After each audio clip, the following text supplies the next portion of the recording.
This is probably a very important moment to visit the exhibition now showing at the Art Gallery of Ontario called Faith and Fortune, curated by Adam Levine.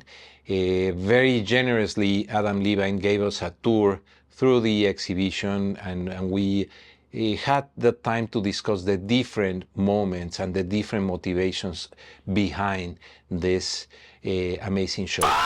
Okay. So I mean, we wanted to greet visitors at the entry to Faith and Fortune, Art Across the Global Spanish Empire, with this. It's a reproduction, a sort of detail that we took from a Mexican rebozo that you can see in the exhibition. But I just loved this idea of blowing it up, and I love the combination of sort of the birds and animals and flowers of Mexico, and that you can really see how this is you can see the stitches in this very high resolution blow up, and I really wanted to greet people with this kind of zoomed in object that one, we do not know the artist's name, but I feel very strongly that this was probably a woman artist whose name has not been captured in art history, and also that it's an object worn on the body. So I think it's just such an intimate way to greet people and to think about it. And it's also not a painting. So much of this exhibition has has sculpture, pottery, metalwork, works on paper. These objects that they're not sort of always in this category of fine art. I don't think that painting is the most important thing and I really wanted to show this incredible kind of range of material. Because that was one of the things that were like discussed in the presentation, like when you opened the exhibition, why having objects that were not considered part of this museum, and they were even asking why this is not like more like an applied arts museum, and yes, which is a kind of a funny distinction, no? I mean, it's more taxonomical than really practical, no? I understand the question. So I think there is a desire sometimes for people to say, well, I want the pottery from my homeland to be understood as just as important or just as beautiful as a painting by Velazquez, and I just don't. I'm interested in I find that question or that project. Like, I'm sort of more interested in collapsing the hierarchy altogether, of course, and saying instead all of these are, they're indices of human activity, right? We can look at them and understand our past through them. If you're interested in beauty, like I frankly find this to be incredibly beautiful. Like if that is part of the equation for you, and that is for some people. But yeah, I'm not particularly interested in this hierarchy. It's incredibly Eurocentric, and I don't think it brings us anywhere. For me, it's not about lifting up pottery to be on the same level as a painting, but just to say, I'm not interested in the pyramid at all. Like separate. I was surprised with the dog that has a collar. I know. It's great, no? Yeah. Do you know more or less what time is this? Yeah, this is from the 1700s, the early 1700s. Okay. It reminds me that these textiles that they have actually European textiles in France, where they tell the story of the villages, no? Do you see? I remember one that really struck me in Spain about the Virgen de los Mareantes, no? Like the of course. Wow, amazing, and it was like that, like a display. It was meant for the walls, but anyways, it's like more or less the same feeling of telling a story or establishing a place, no? Well, I've been thinking a lot about the various iterations of La Virgen de los Mareantes because she is effectively a colonial figure for me. It is, absolutely, right? totally, And so, for instance, there's an important shrine in the Philippines that's dedicated to a particular face of the Virgin Mary for seafarers. Yes. And it's sort of like, when you see the close connections between these various virgins of Acapulco and Manila and Madrid, and you see them all in relation to each other, that is one of the projects that I found so interesting about making this exhibition is understanding the kind of I don't know, almost infrastructure of colonization, the visual and cultural infrastructure of colonization, because we made this with a desire to really unpack and pull apart threads of the history, the long history of colonization, um, that that I think sometimes are not well interrogated. No, absolutely. So yeah, I mean, so the time frame for the exhibition is 1492 to 1898, Uh-huh. which we perceive as the sort of time frame, the lifetime of the Spanish Empire, Mm-hmm. starting with the double year of 1492. 1492, obviously Columbus arrives in the Caribbean. Mistakenly, he thinks he's in the Moluccas in Southeast Asia, islands that are important for the exchange of spices, and instead he's in the Bahamas. But also the other interesting thing that happens in 1492, and that's really one of the themes we look at in this first gallery, is it's an end to multicultural and multi-religious, multilinguistic Spain.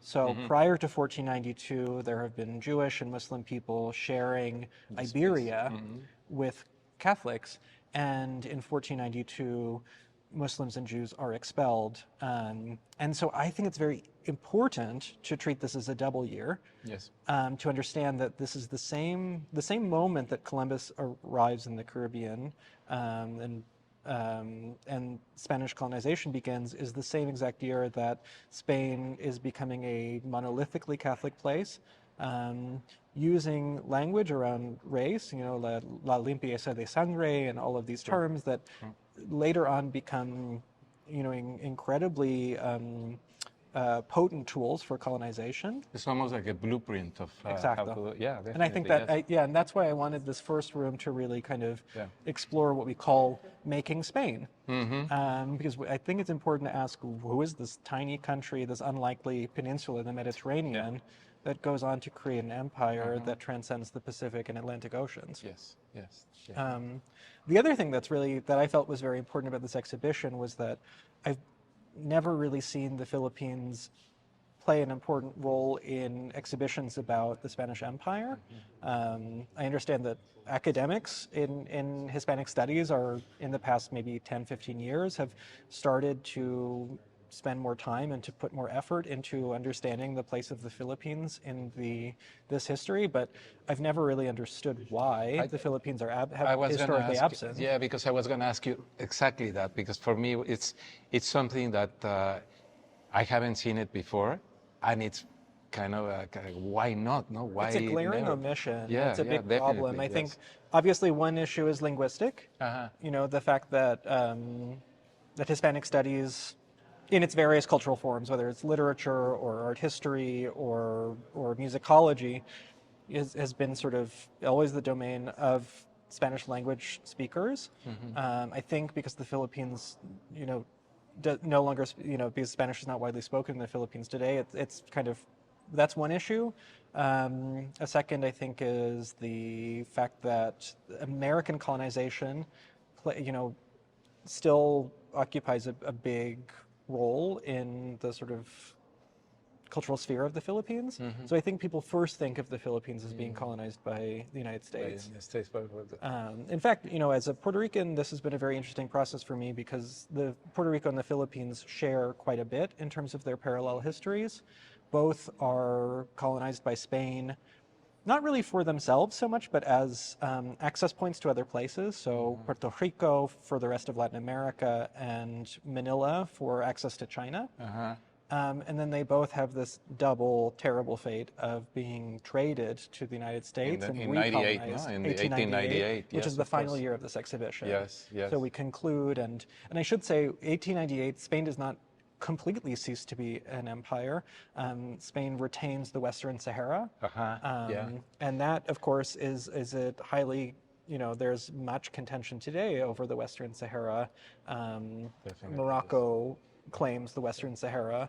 And to me, I perceive this debate about where it falls as a legacy of colonization also. Yes, yeah, definitely. Actually, there were important wars after 98 in Africa, and still like there were like the big defeats of the Spanish Empire that were marked there. And so for some, there were even more more dead and more, like more with a higher toll in terms of human lives. Those wars, but but it was marked in '98 like the end of the. Well, and of course, Or symbolic end, I don't know. And from a philosophical and cultural perspective, there's of course la generación 98. Sí. So like they are Spaniards do go about asking, what are we if not an empire, right? Yes. That is the primary question of the generation of '98. Yeah. And so it's clear that they understand themselves as no longer being an empire after '98. Yes. I think that it certainly, even within Spanish history, it's kind of they understand they're ceasing to be an empire at that time. So that was, every exhibition needs to have a frame. This was our framework. 1998. Yeah, and it's effectively, 400 years. And I hope that other people kind of see the utility of this framework as a way of kind of trying to understand history. No, definitely. I think it was very good. Yeah. And so, as I said, this first room, we greet people with a map that moves over time, so you can understand the spread of Spanish colonization. And then also the intro text is in Spanish, English, and in Filipino. That's good. That's very good. Fantastic. This piece is also very interesting because it's I don't know, but the way the figure of Christ, or what is this? It's Christ descending. But it's kind of like the same way that the Virgin is depicted in a lot of the other, like in other, no? In Mexican and in later Mexican, Spanish yes. painting, When I saw it, it was like, why is that? For me, it looked like almost like what is this, like a transvestite expression? Right, like, of course, because he looks like the Virgin of the Apocalypse. Yeah, Who's always floating on a half moon, which is also, which is essentially a face of the Virgin that's the Guadalupe. Yeah, Virgen de Guadalupe is like that, and with the same form, the angels, everything. No? So it was super interesting. I wanted to greet people. This is very subtle, but I do like this because I'm interested in this. This room is about cultural exchange between Muslim, Christian, and Jewish people in Iberia. When Muhammad ascends from the rock that is now the Dome of the Rock for his night ride, he leaves behind impression on the stone of his feet. And so the fact that Christ, who is also ascending, leaves behind this impression on this rock, I always thought that this was a really interesting kind of this very subtle presence of a Muslim way of seeing this important of ascension. Absolutely, yeah. And then a number of the objects, so all of the ceramics on that wall were made by Muslim potters for Christian patrons. And then in this case, we have a number of Jewish objects that were made by Muslim and Christian artists. So this room reflects this sort of... There's a mix of traditions and cultures, no? The so-called convivencia. Convivencia, yeah. One question that I have, because I'm very interested in ceramics, myself personally, and the ceramics has this Arabic tradition or Muslim tradition in Spain, and then it was transported into Latin America. Absolutely, and then also the presence of we'll see when we get there, but also the presence of Chinese porcelain that from was across exactly, the Pacific. Because that piece, because I remember in the presentation you said this looks like Chinese, and I saw it, and it has like this Chinese kind of almost Chinese motifs. But yes. I was thinking when I saw it that this is like a Mayolica, ceramica Mayolica, which is Arabic, which is. Yes. I was surprised of the mix of the two, no? Absolutely, and of course the other thing is that if you went to the Aga Khan Museum, you could actually find porcelain, Chinese porcelain made for Muslim patrons, and that kind that's folds. Is another way of the overlaps. Yeah, these are great tools. But I think maybe I'm keen to move us into after 1492, because this room is kind of more introductory. Like before, But then these two rooms really take up the title of the exhibition, Faith and Fortune. We wanted to interrogate wealth and the spread of Catholicism as the primary social drivers of empire. And we wanted to challenge they're extremely loaded terms. Wealth through very dirty resource extraction, mined by stolen people on stolen land, and the spread of Catholicism, which, for many, it's so complicated, and I love talking about Catholicism with Latinos and Filipinos because it is a direct legacy of colonization, but it's also something that people feel is, for many, inextricably tied to their identity as Latinos and as Filipinos. So it's like, how do you navigate these tensions, right? And the conversion process was extremely violent and destructive to indigenous ways of knowing and tradition. But it's also something that is, I think, a source of, as I said, it's affirming to many people's identity, to be Catholic and to be Latino or to be Filipino. So I wanted to choose these two words that I think are the most important threads in this history, but are also the least cut and dry and the most complicated. I think they're really complicated. What was the response that you got from the people from Latin American Philippines about the specific thing of? Do they see it as a kind of an imposition? Because at the end, as you said, it's like it's entrenched. It's part of the. Well, I mean, one of the, I think you and I have talked about this question before, but I've asked a number of fellow Latinos and also Filipinos, is it possible to decolonize yourself without decatholicizing yourself? Like that is, to me, and a number of people have said no. That the versions of Catholicism that are practiced in their individual homelands are effectively unique and developed from a process of syncretism and of making it one's own. That they are not. It's not sort of like big C Catholicism handed down from the Vatican, but instead it's intrinsic to the place. But I think it's a really interesting question to ask. It's one of my favorite provocative questions to ask because you just know that it's going to result in a lot of heated opinions. It is definitely, yeah. And then the flip side of that, I think about sort of, I sometimes, it's not a very funny joke, but I always ask, what do we all have in common? Latino, I'm always interested in this question of like, is Latinidad a real thing? How does someone from Puerto Rico and Patagonia have anything in common when we come from opposite ends of the earth?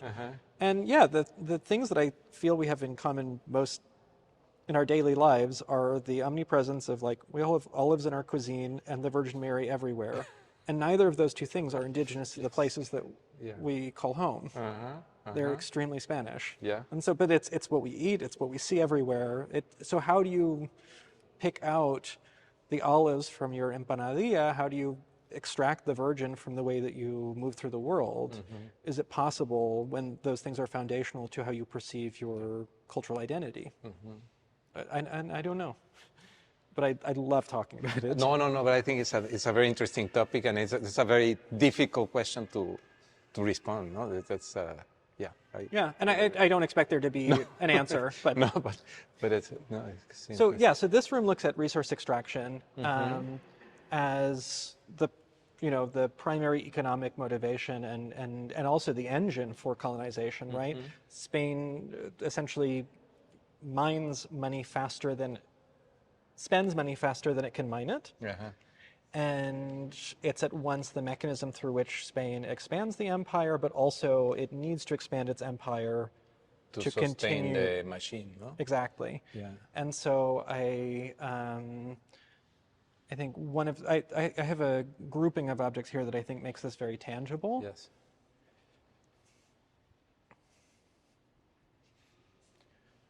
So this is one of my favorite things in the exhibition. It's a double diagram. It comes from a book. We've lost the book that it comes from, but one page is a watercolor map of the silver mines at Potosi in Bolivia, and then the bottom page is a sort of aerial conventional urban plan of Potosi.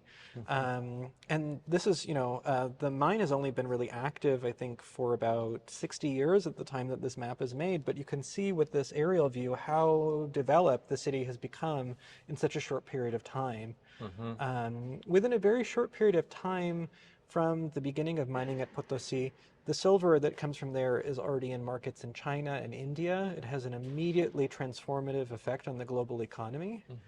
But also locally, within a very short period of time, the indigenous people of Potosi write to the Spanish crown to complain that they no longer have access to potable drinking water because of the pollution from silver mining there. I use this example, I think, in the Canadian context, where we consistently talk about the fact that there remain boil water advisories on indigenous reserves, and that the Canadian government has not honored its commitments to end these boil water advisories. As one of the anchors where I wanted the show to shed light on the fact that some of the major issues of contemporary society actually are 500 years old and come from the very beginning decades of colonization. And to me, this is one of the sort of standout examples of this. Yes. Another one, actually, we have a panel over here on the wall called Columbus Didn't Discover Anything.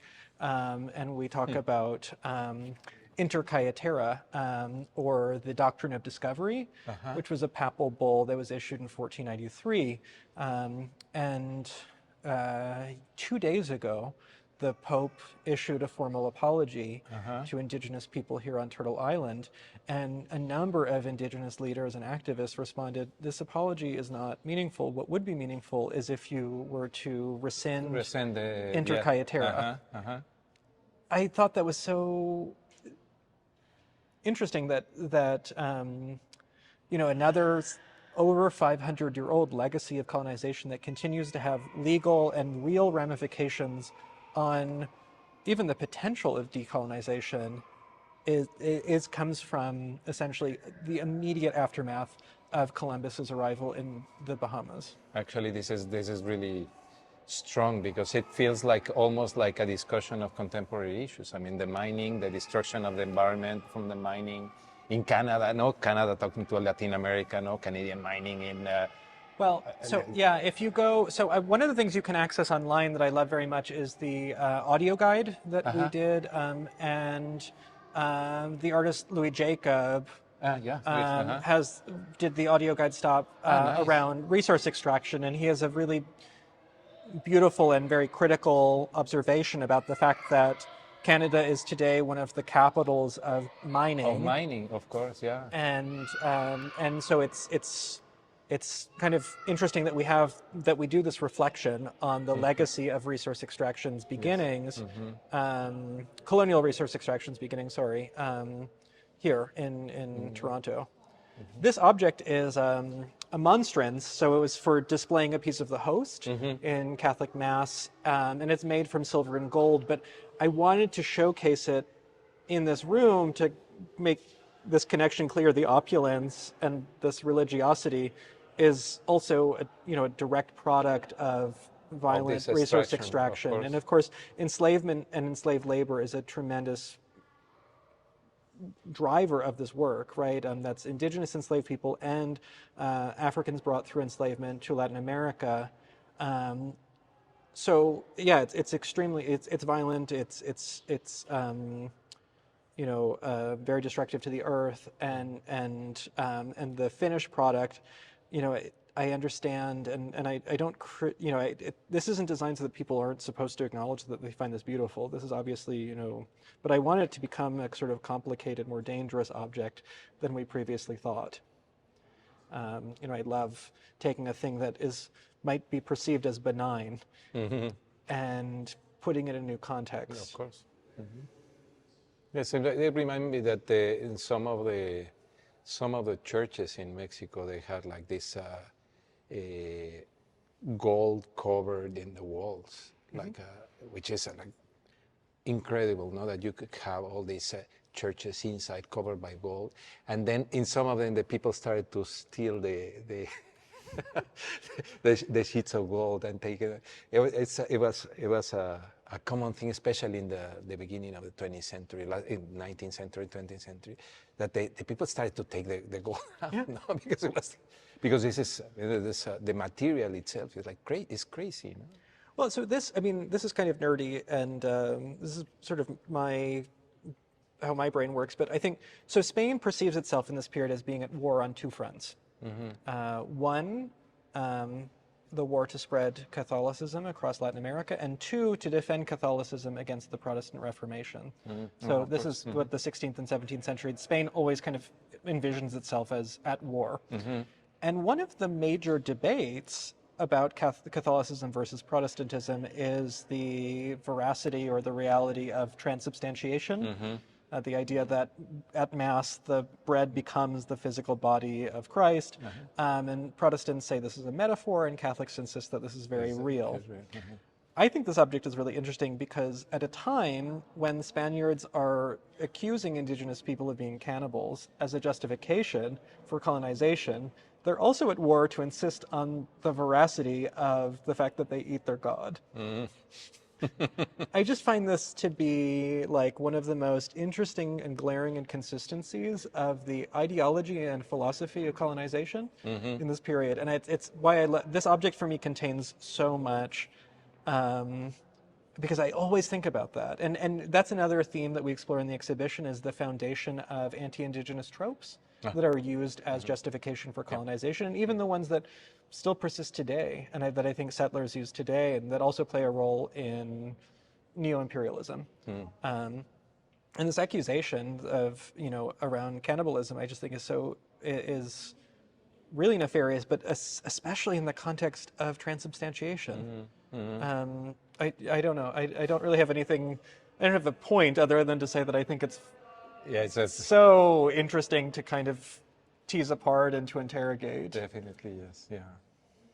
That's very interesting. Yeah. A Mexican painting that I'm really interested in this painting. I find fascinating. Sorry. So Alonso Vasquez was essentially one generation ahead of Velazquez in Sevilla. And at the end of his life, his patron moved to Mexico City to become a governor. He became the viceroy. His patron became the viceroy of Mexico, and so he brought with him Alonso Vasquez. And so one of the themes that I've been really interested in about sort of asking this question, how does the colonial visual culture come into existence? One of the ways is through settler artists who bring with them a particular technology and way of art making and way of seeing the world.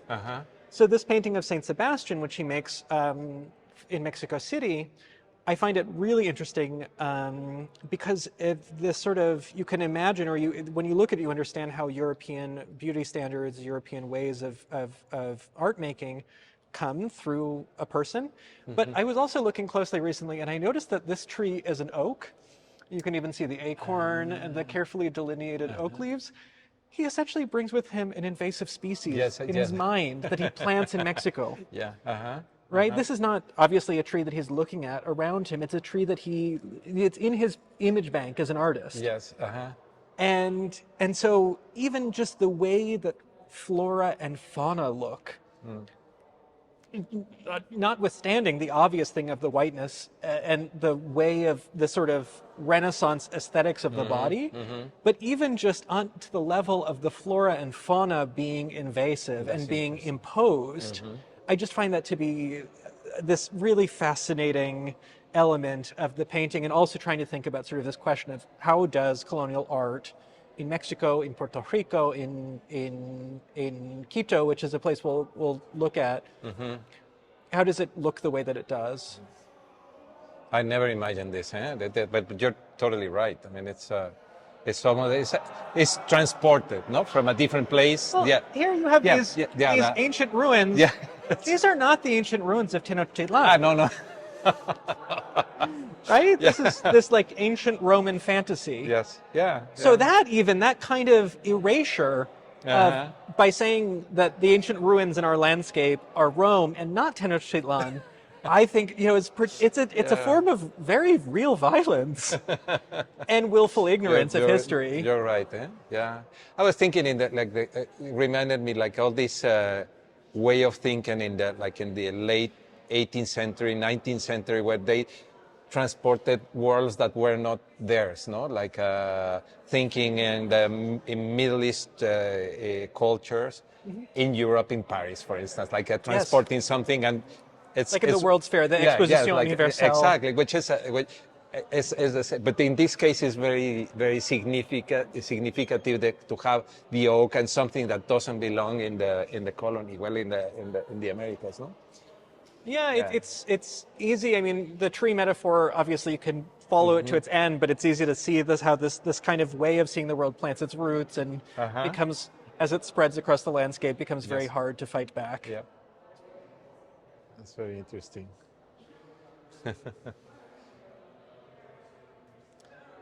And this Greco, Yeah, they're wonderful.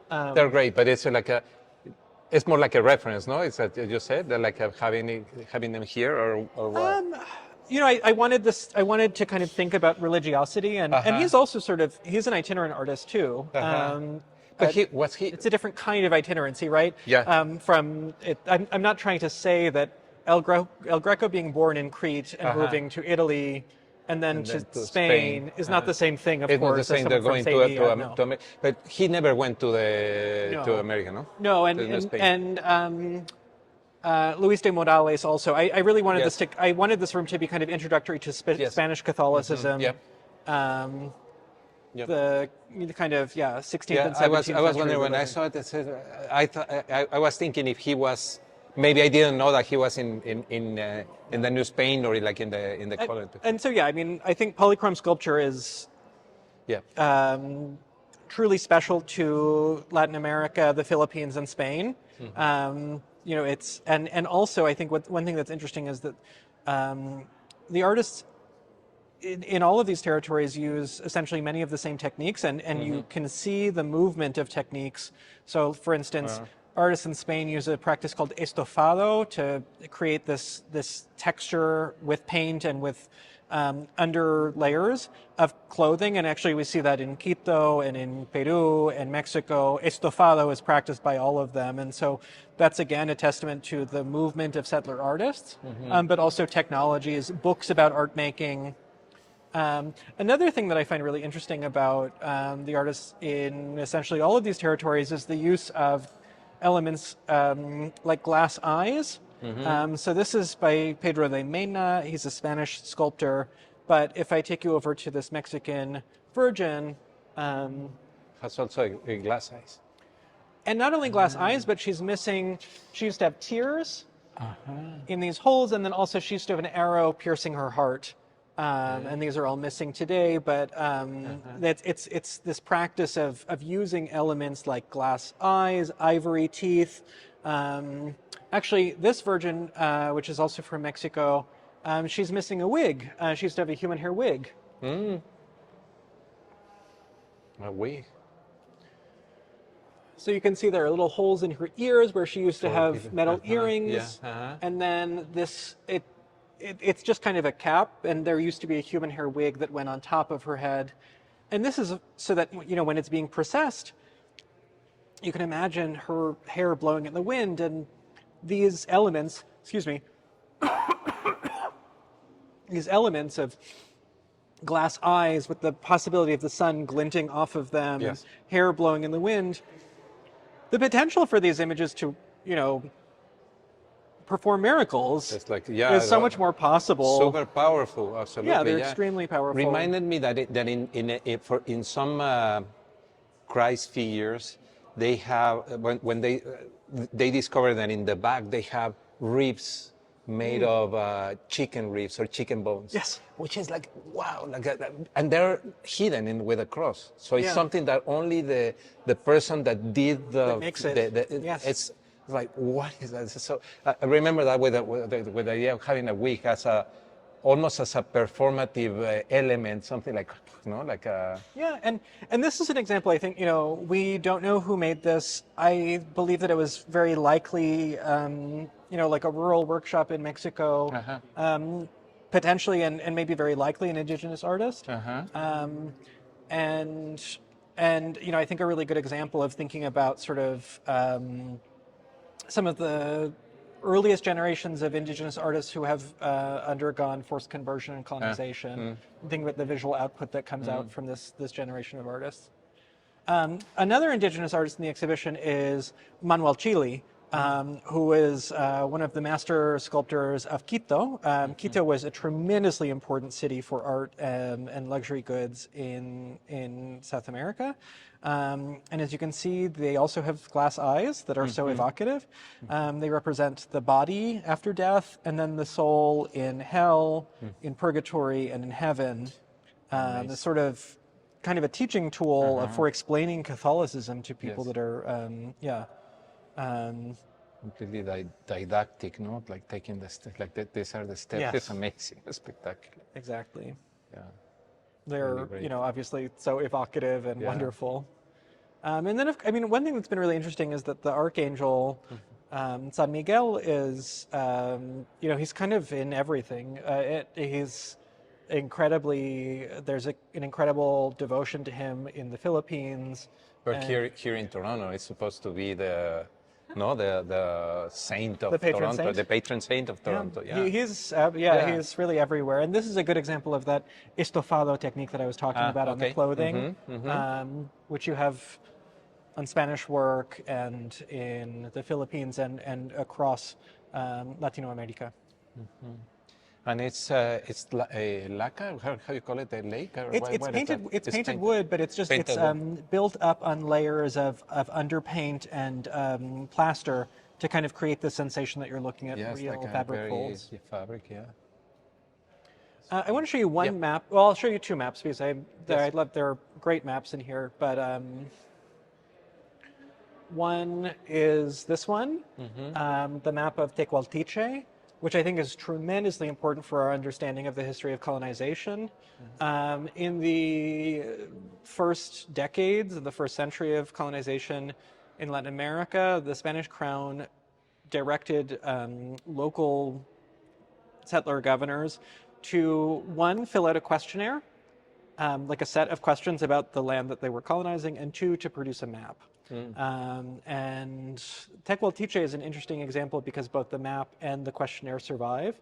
The questionnaire survives in like a university library in Texas, and this is the map. And the map is by indigenous artists who were directed by the Spanish governor there. And you can see that the captions were then in Spanish. In Spanish, But I honestly was hesitant to include this map because it's, to me, a very dangerous object.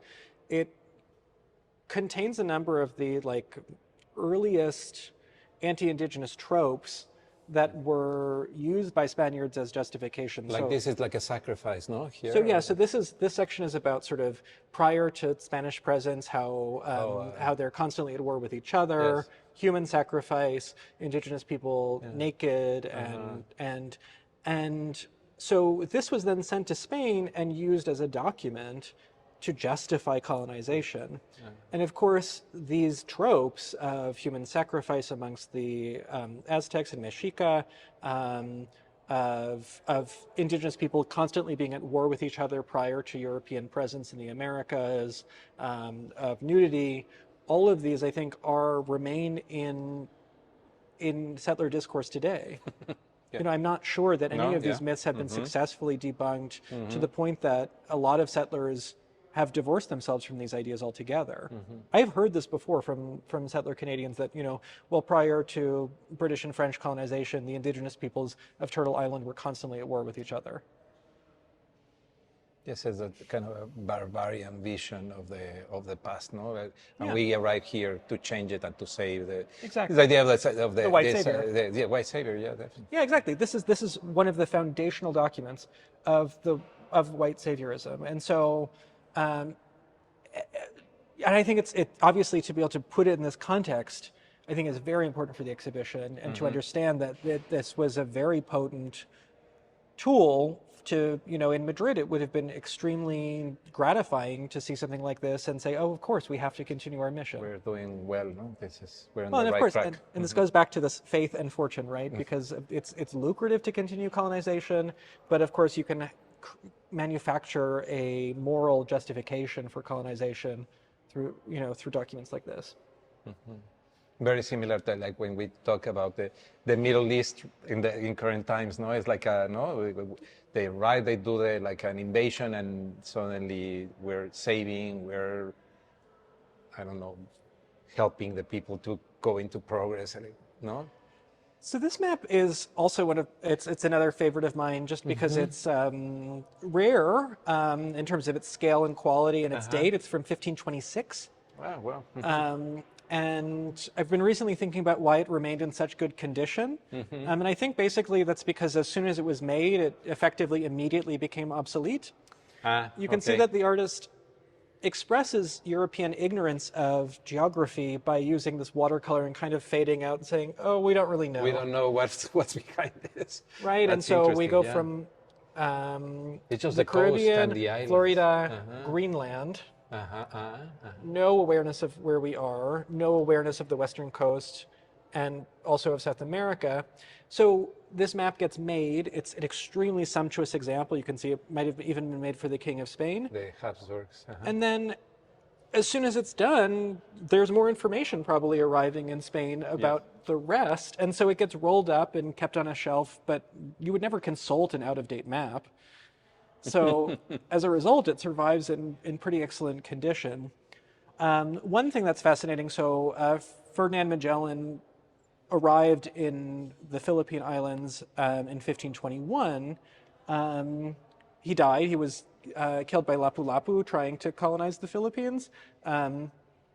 But this map has the Philippines, and one thing that I think is really interesting is it repeats the Philippines on the far left and the far right, basically to say when you get to this end, then you go to the pick others. up. And so this is a really interesting conceit where the artist is trying to grapple with the project of taking a spherical object and representing it with a planar rectangle.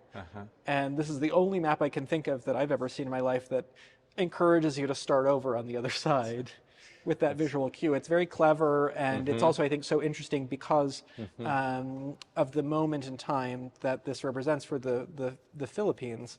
Magellan, as I said, was died, killed by Lapu-Lapu, and then Legazpi goes in 1565, many years later, and names the islands the Philippines for Philip III, and combines the archipelago into a colony. Yeah. But just truly a fascinating document, and I think it is, yeah, definitely. Yeah, Yes. and of course the ships moving around gives a sense. Yes, it's also really beautiful as an object itself. Yeah. But this also, I was checking, these are like all the different ports in the coast, which is so interesting. Yes. So I mean, and you can see that, and this is a mariner's biased view, right? And so even European knowledge of Africa is also really limited to the coast only. because it's where they called a port. Yeah. And some details that I love that are go ahead. In Europe, no? Like it's the same. It's just it's a mariner's map. It's a They're not so interested in. Very interesting, very unique. Yeah, like Leipzig would not be on this map, but Mallorca definitely. Yeah. That's very nice.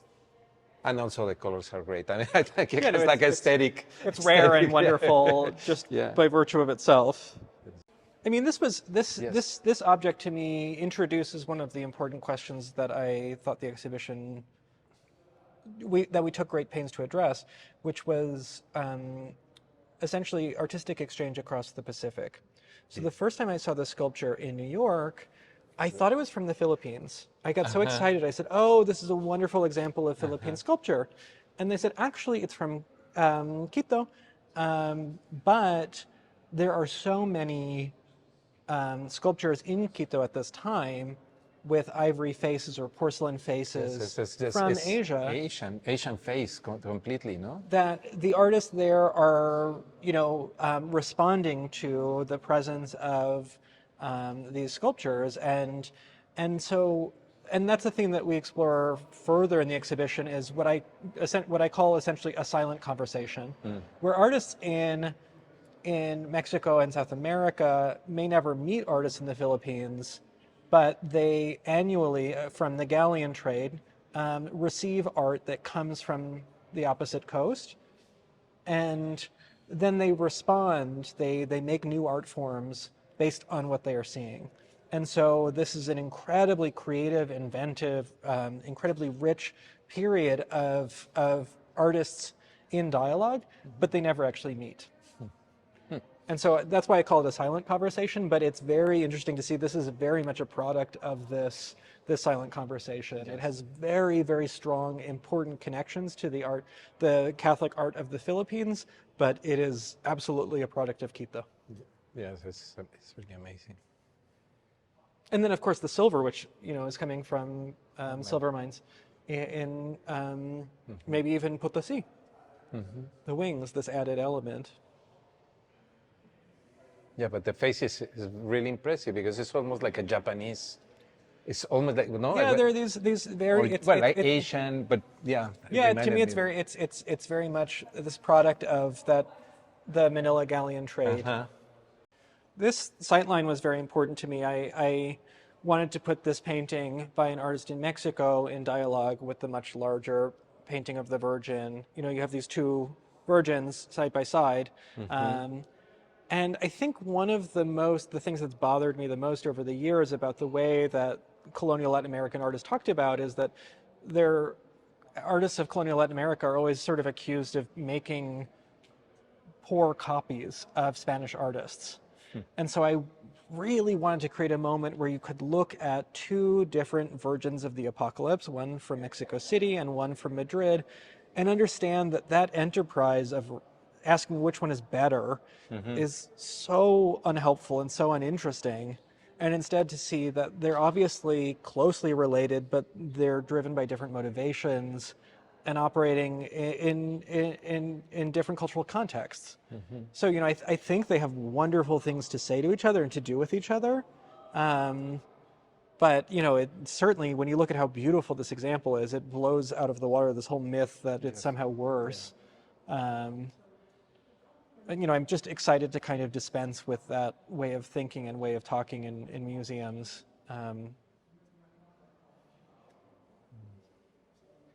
Yeah, it's different. It's like I mean, Juan Carreño de Miranda is one of my favorite painters in the history of Spain. Yeah. But yeah, he's, I think, kind of looking at sort of like French Rococo with these angels. It's sort of a different question altogether. This yellow room has, I think, a lot of interesting material for thinking about Mexico especially. So actually, for instance, here is the rebozo that we greet our visitors with, and we wanted to put this in conversation with a manton. So mantones de Manila were made in Canton, China, and there's some thinking that the braided work that runs around the outside was then produced in the Philippines.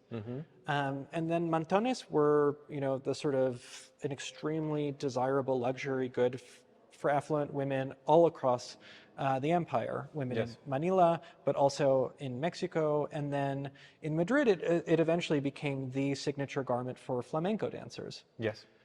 So I always love showing people in this exhibit, one of the examples that I think is so interesting to kind of, and relates to the themes of the exhibition, is that the sort of national dance of Spain has to be performed with a silk Chinese shawl that came via the Philippines. That to me is one of the sort of like the sort of proof points of the confluence of yes, definitely. And the colors, it's very nice to see alongside this incredible rebozo, which it's a beautiful example.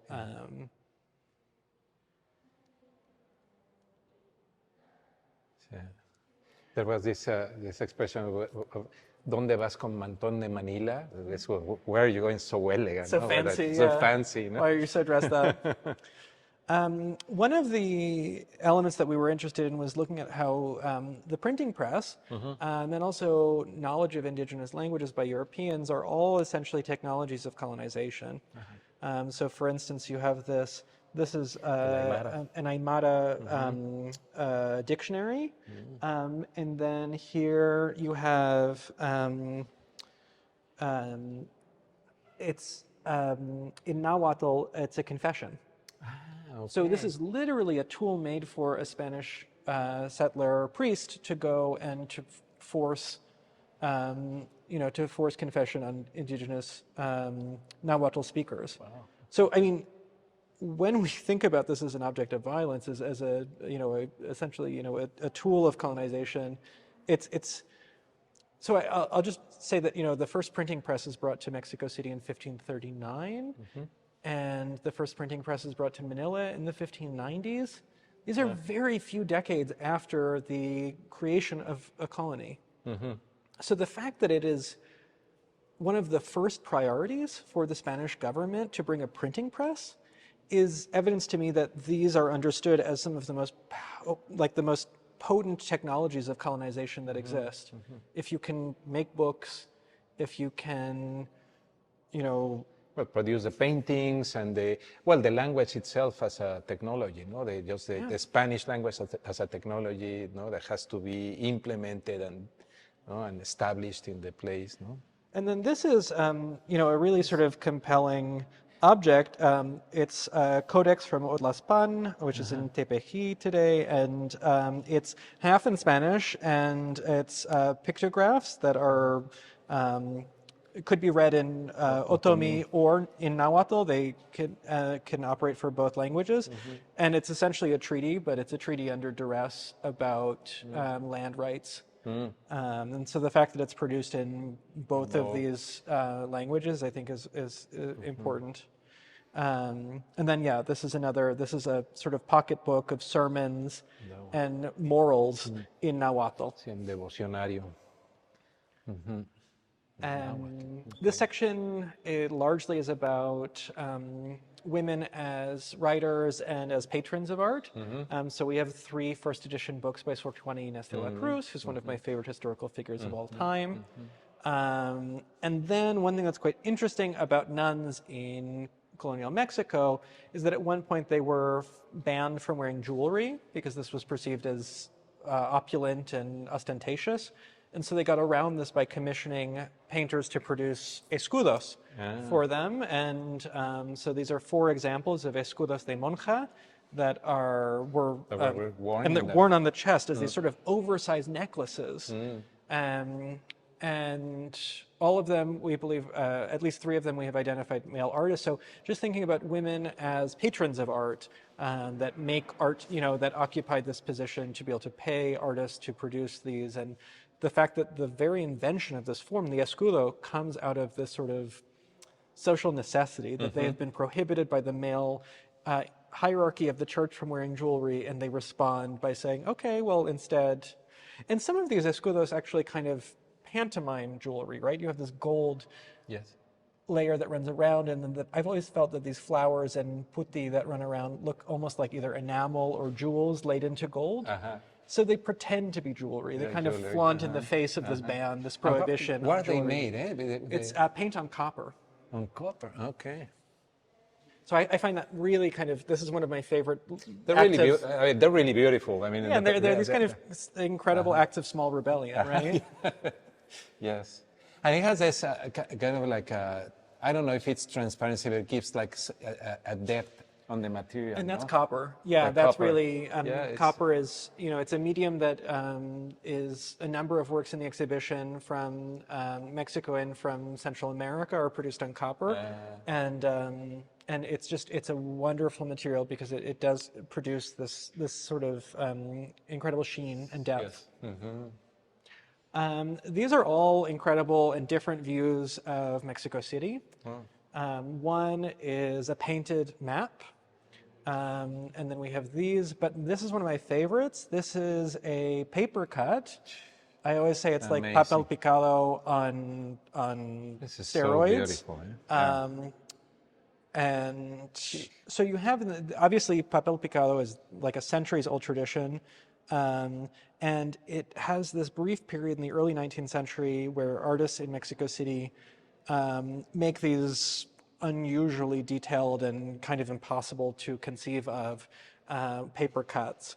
And I personally, I think that you can't disconnect them from their predecessors, right? This is in some ways like a Mexican tradition. it's obviously different from what you associate with papel picado today, but this is, I think, part of that tradition. And it imitates lace, right? It's sort of pretending to be lace running around, and I can't get over the But also text. the text it says vista de la plaza Y catedral. y catedral de México como estaba el año de 1796, Copiada. copiada de una Estampa por Ignacio López Aguado. Aguado. Aquí está. México, octubre de 1810. And then, I mean, as you get closer, it's sort of, I mean, the gates are kind of... No, this is just in the detail in the floor, that's pretty crazy. It's a wonderful, crazy. yeah. That's, And then, that's spectacular, yeah. yeah, and then you have, this is, I think, basically, yeah, this is the Plaza Mayor, and then this is a view from beyond. Ah, whoa. That's interesting. So that's, I mean, that's the same building, right? That's El Zócalo there in the Uh-huh. distance. But then this is the view from... From where? It should be from, I don't know where it is. probably from, I don't know. That's a... I mean, so one thing I always, for people that don't know Mexico City, I always want to make the point that you feel as if you're in a valley.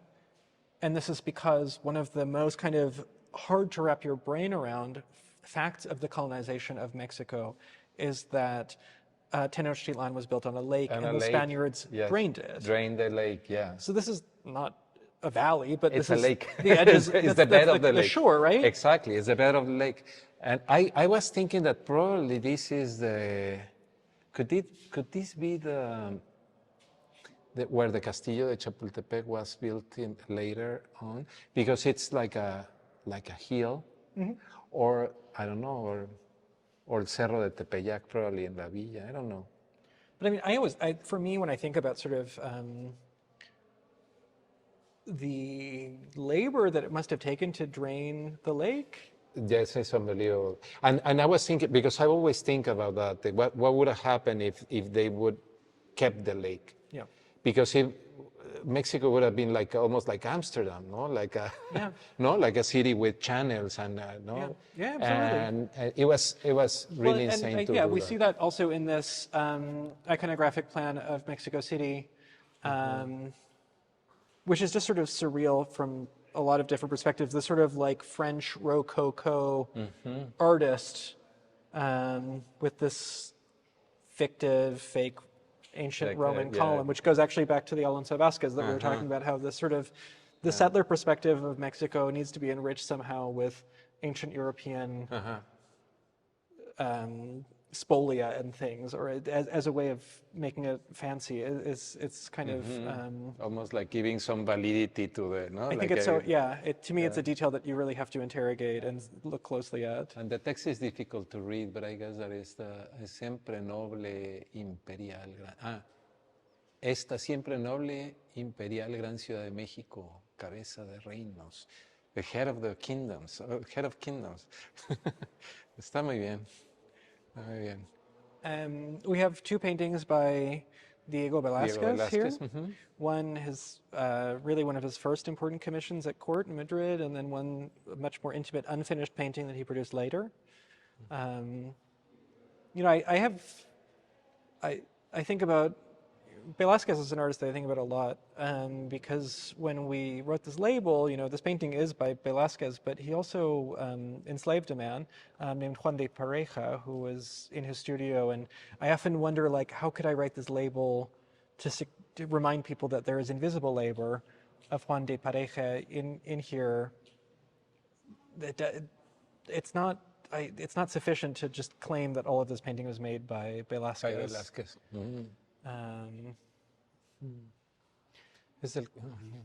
So this next room is really dedicated to the Manila galleon trade, which for over 250 years went from Acapulco to Manila. It was sort of the first time to my knowledge, human history that there was continuous trade directly across the Pacific Ocean. The kind of object that I wanted to greet people with. This is a piece. Is this Jara by it's really Damian astonishing. Hernandez. I mean, Almost like dragons instead of horses, no? yes, yes. Yeah, yeah. And of course, I mean, when I think of Puebla and when I think of Mexican pottery, I think of blue and white pottery. Yeah. I am not sure that before I made this exhibition that I was aware that this came from Chinese porcelain. And again, I'm not suggesting by any means that Hernandez is copying porcelain, but instead I think it's important to say that he's responding to porcelain.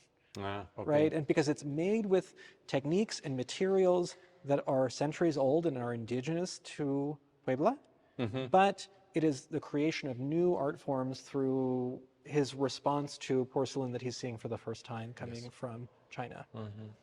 And that's true about all of the lacquerware. They like. So in Colombia and in Mexico, there are centuries-old traditions of lacquerware. So this example I often say is like a really beautiful example, and you can see it. It looks like many of the motifs are pre-Columbian. No, this is beautiful. We have one. I mean, contemporary, but with like this type of trunks, like with the lacquerware and it's very difficult to preserve.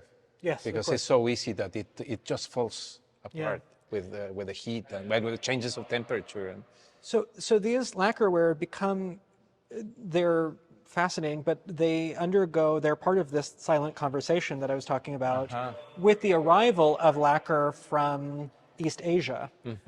So when you picture like Korean or Japanese lacquerware, that's often polished black with inlay of mother of pearl. This arrives in Mexico and in Colombia, and the artists that have been practicing lacquerware for centuries, the products, they undergo a shift that is similarly this kind of result of this cultural fusion.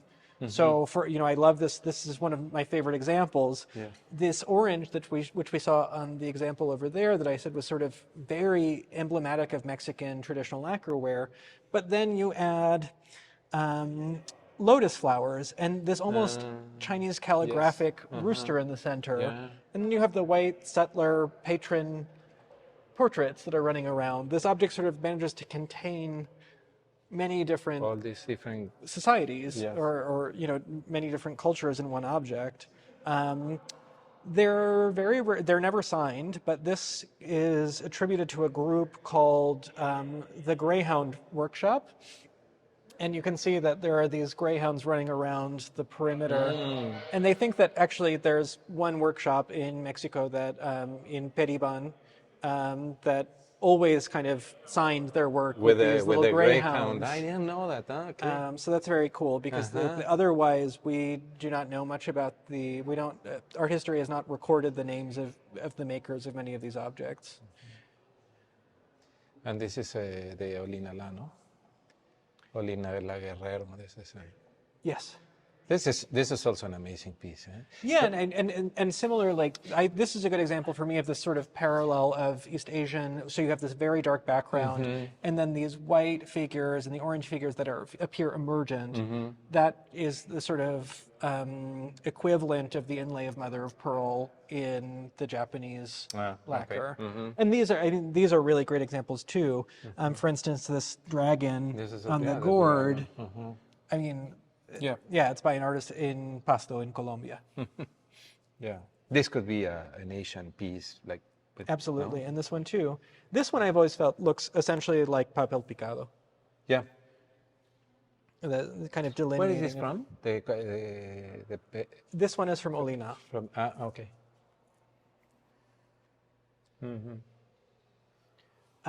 One group. This is pre-Hispanic. I mean, the technique is a pre-Hispanic technique, bruñido, which is like the. Yes, and so these were made for a monastery in Santiago. And then one group that I love, and I recorded the audio guide stop about this. These are called Búcaros de Indias. They're made in Tonalá in Mexico, and so when it's a clay made from the local soil. They're fired in the kiln with fragrant-smelling wood that imbues the vessel. So when you drink water out of these cups, they have a pleasant taste. But Spanish women discovered in the 1600s that if you eat the vessel, the clay will whiten your skin, which was very important to Spanish beauty standards at the time, whiteness, a fair skin. It was extremely toxic. It caused hallucinations and for organs to break down. Many, very rich women died of poisoning from these vessels. But I think that that's a really important metaphor for thinking about the toxicity of this aesthetics and the aestheticization of whiteness. Yeah, I never heard about this. Eh? They're fascinating. Yeah, absolutely. Yeah. Yeah, I mean it's and actually in Las Meninas, in the Velazquez And the painting, Velazquez painting. La Infanta is holding a búcaro. A book. Ah, okay. She's actually being handed a búcaro to drink chocolate out of. So the bucaro is that like the bucaro itself was originally from Asia, like an Asian piece. No, these are from Mexico. From Mexico, from Tonalá, but this idea of infusing with the wood and It's an indigenous tradition. Ah, okay. But I included this because they were part of this sort of like luxury goods that are being traded as part of this global network. Okay. So the penultimate gallery we call the end of empire and the age of rebellion. And this room contains a lot because we're looking at the final 100 years of the Imperio Español. And I really wanted to think about, one, how sovereignty movements and revolution spell the end of an empire. The role and place of affinity groups that are, racial and cultural affinity groups that band together to lead these movements. And also to kind of think about the lasting legacies of the invention of the pseudoscience of race in the history of colonization. So we have a timeline here that looks at the sort of final century of the Spanish Empire. Two paintings by the Puerto Rican artist Jose Campeche. Campeche was really the leading artist of Puerto Rico in his day. His father was brought to Puerto Rico as a slave, and his mother came from the Canary Islands. And in his lifetime, he became really the most sought after painter for both portraits and religious paintings. And so we have the one on the left is actually, we own at the AGO. We brought it here 2 years ago. It's a religious painting of Santo Domingo. And then the portrait on the right is Doña Maria Catalina de Urratia. She was the daughter of the mayor of Havana, and she was sent to Puerto Rico to become the wife of the governor of San Juan. It's actually a really interesting portrait when you look at it. I mean, thinking about the aesthetics of whiteness as beauty standards, I think that if I told you this painting was in Versailles, you might believe me, right? Yeah. She's wearing this powdered wig, these incredible layers of clothing. Her skin has been lightened. But that gives you, I think, a really interesting insight into the kind of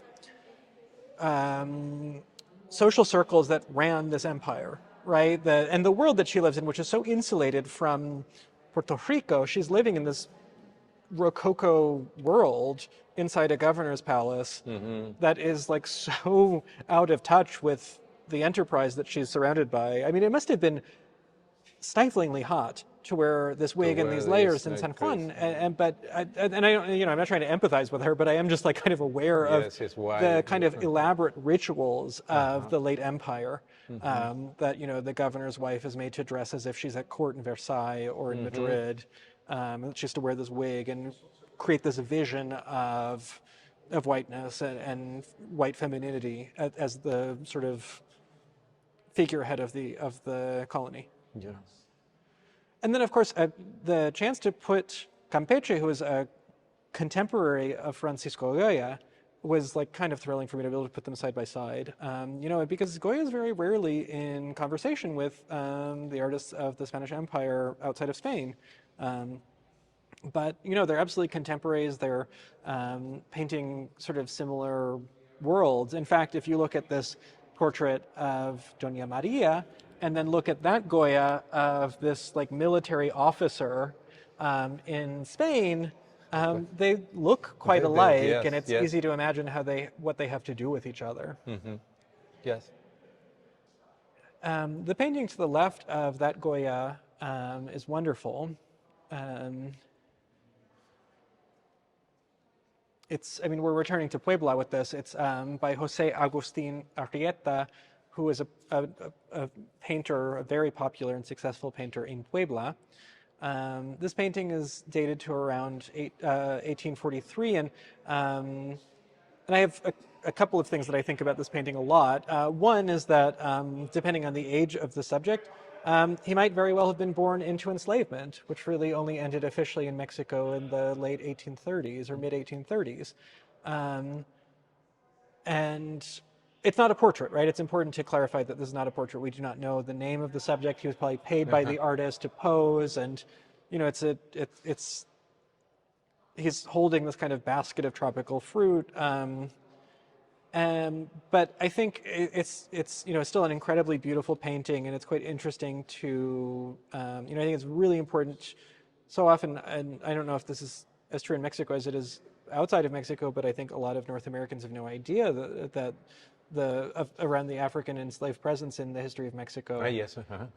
So I just love the fact that he's this kind of Yep. kind of image that corrects this myth that Mexico there were no that there was no history of enslavement in Mexico. Of course, yeah. We also have a casta painting, Which are fascinating. This idea of the combination of the different races. And yeah, I mean, so this is actually we believe that this is from the first ever series of casta paintings that were ever made. And casta paintings essentially delineate an extremely elaborate set of categories that reflect so-called racial mixing, and they probably were displayed in public spaces, and they have text that accompany that basically. So this one says, "De mestizo y India produce coyote." It gives you a sense of just how much anxiety yes. around race there is. And I think one thing, and we make this point of clarifying that race is not biological, but is instead a pseudoscience. And I think one thing that I've always been aware of around when a system is artificially imposed is you have to work constantly and very hard to maintain a system that is false or does not hold up to logic. And so the visual culture that are the casta paintings, to me, represent this anxiety, this awareness that you must constantly police the boundaries of who lives where and who can do what, and with rules. And by decorating public spaces and reiterating all of these many different categories that people are expected to live within and be put within, that to me is like a really fascinating body of evidence for understanding just how much effort was put into maintaining the system. In fact, that anxiety that you're mentioning, that I never thought about the anxiety when I see all these different graphics with in small boxes, no, and Yes. like the different combinations. I was thinking this anxiety is what really led to the independence, because independence is not like the celebration of the indigenous. It's like more like the criollos that didn't want to have to respond to the crown, no. Yes. So it's really the anxiety that was there, and they wanted to say we are really the owners of this place, no. I think so. I mean, certainly many of the independence movements that happened across South and Central America were by criollos, and it was not not really driven by a desire to break down racial categories. But I do think that the revolution in Haiti is a critical moment that I think it is a watershed moment in the history of the Americas. That I don't think it is always attributed to, but for me it is like the foundational point. And then also enslaved rebellions in Jamaica. That they really, to me, are how I understand the beginning of the age of revolution in the Americas. And of course, one of the things that we talk about on the timeline of the sort of end of empire is the election of the first indigenous president of Mexico, and that's of course many years later, after the sort of first independence movements. Yeah. And then, of course, I mean, 1898, the Philippines and Puerto Rico continue to be colonized, but are colonized, recolonized by the United States. And Puerto Rico remains a colony, remains colonized. This final image that I want to leave people with is, it's a sort of death portrait of one of the empresses of the Spanish Empire. She dies without yielding an heir. And at the time, Spain is incredibly in debt. It's sort of spread thin. This is a moment of panic amongst Spaniards about the future of the Spanish Empire. But it's ironic to me, of course, they're still spending money to produce these elaborate Rococo images of, laden with imagery around the death of the Empress, almost as if to say that everything's fine here, we're plastering over the cracks, so to speak. And so I think this gives you a sense of just sort of also the kind of mismanagement and chaos that made it possible for the Spanish Empire to fall apart in the way that it did. I think it's an extraordinary way to close this part of the exhibit. I think that it's what we thought when we saw the first time. This is like a perfect for. Yeah, it's not like a genuine funeral for Spain, but it is a it's not a heartfelt funeral for Spain, but it is certainly a moment of this is the death of the empire. And of course, these enormous silver candlesticks, I can't help but drive home the point that silver and gold are some of the primary materials of luxury that demarcate the royal space, and they are objects of the Americas. This is also actually faith and fortune. Resource extraction and Catholicism brought together yet again in the final image. Yes. The sort of epilogue for the exhibition is one last gallery, which is, they're very rare and quite beautiful. It's 15 daguerrotypes, so we think they may be the first ever photographs made in the Philippines. Made in the 1840s and displayed here for the first time. Yes. They've never been shown in a museum anywhere before. I think they're just incredible. So I worked with a guest curator. This space was curated by Tani Ann Macavalli Pantic. This was a different curation. I mean, it was like a not. We understand it as sort of like a natural epilogue to the exhibition. Okay, yeah. And so, I mean, this is a really fascinating moment because although this is before 1898, there is a sense by American and non-Spanish European industrialists that the Spanish Empire is falling apart. And so they begin to move into places like Mexico and the Philippines in anticipation of this power vacuum. And so these were produced by a French photographer and often taken from while he was staying in the homes of American industrialists. There were really no Spaniards involved in the production of these images. And they represent this moment of speculation by non-Spaniards who are aware that the empire is falling apart. One of the eerie qualities of daguerrotypes, which is really the first widely available form of photography, is it has a very long exposure time. And so very few of these actually contain images of people, because people move through them and they're not recorded by the technology. But the result of that, and Tani has said this really articulately, is that this kind of speculative imagery for American or French or British industrialists who are gearing up to recolonize the Philippines when Spain leaves, is that they produce this sort of terra nullius, these images of cities or landscapes that have infrastructure for colonization, but no indigenous people. No one to get in the way of your neo-colonization. Yes. And that's, a byproduct of the technology, but that's still, I mean, when you think about this as a sort of visual culture of speculation, it's really shocking. It's what you said, it's really eerie, no? And you see it and it's almost like a horror picture, no? That there's like kind of the structure and the loneliness, like everything is empty. That's like really shocking. No? Another one that I find really fascinating is this Ayuntamiento de Manila, because it looks like something you could see in literally any place in Latin America or Spain.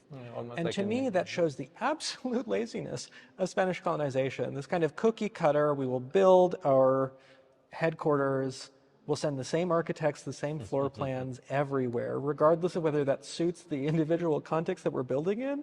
Right? Like this architecture is literally, it looks like the Plaza Mayor in Madrid. And I've seen like places the in Zócalo Mexico. Yeah, like it's the just Palacio like, Nacional. and that is, yeah, it's this kind of glaringly unstrategic way of building an empire. The fact, yeah, we could label this any number of places, and people would say, "Oh, yeah, that's exactly." I used to walk past that building every day. And most daguerreotypes are quarter plates, so they're like they're a quarter of the size of these. These are rare. They're called whole plate or full plate daguerreotypes. They're enormous relative to what we're used to, and they're of incredible quality. Right? They're very crisp and they're in fantastic condition. So we're very, very lucky to show them here. And of course, Toronto is home to a thriving and enormous Filipino diaspora population. And so, you know, we really wanted this to be very special to them. Yes, of course. Yes, it's a discovery also of the spaces that I guess that they never thought on these spaces, like in these terms, no? Yes. It's what happened to me when I was checking the maps of Mexico City Yeah, and all the images, like, what is this? Like, like a different way of seeing the space. Yeah. No, it's amazing. I think it's a super interesting exhibition. It's really well thought, and the premise of the exhibition is interesting, but the execution and the way you put all this exchange of thinking and cultures, I think it's pretty neat. It's like really intelligent. Well, thank you for watching, and we'll see you next time.